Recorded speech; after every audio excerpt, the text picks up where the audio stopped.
All right, the file that you're going to open is going to end up looking like what we see here. It just has the light source and a background color in one layer that is currently locked.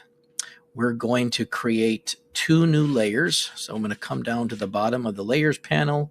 We're going to click on this one time and double click where it says layer 2, and we're going to call this outline.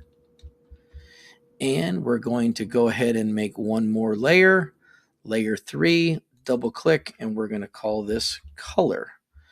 We're actually going to change the order of these around. So we're going to have the outline above the color layer.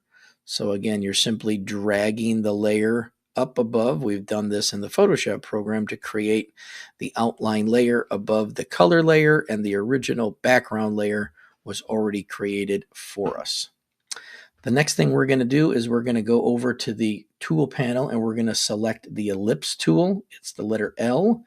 And if you don't see it, it might show you the rectangle tool. Just click on this tool here and then go to where it says ellipse tool. Again, you can press the letter L on the keyboard and it will bring it open. You're going to hold down the Shift and the Alt key, and somewhere in the center, we're going to just drag out to create a perfect circle, something about this size. It currently has a black outline stroke and no fill. We're going to go over to the Appearance panel over here on the side. This is the icon as well that you can click on to open it up if you don't see it. And we're going to click on the word stroke.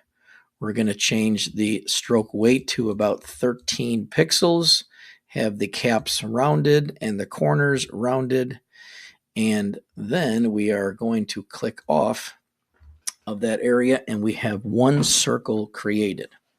The next thing we're going to do is we're going to go to Edit, copy this circle.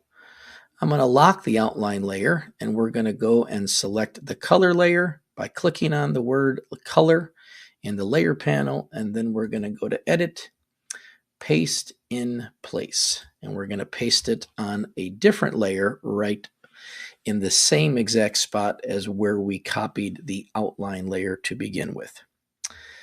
The next thing we're going to do is we are going to go over to the swatches panel. This panel right here looks like a little icon of squares. You're going to click on it and we are going to select, in this case, this blue color right here. So it's red 0, green 113, and the blue is 188. So when you click on it, it's going to create the outline first here, and then we're going to come over to the swap fill and stroke or press X on the keyboard, and now we have filled our circle. So this is the next part. We're going to have you create what we see right here, and then in the next video, we'll go to the next part and start adding our highlights.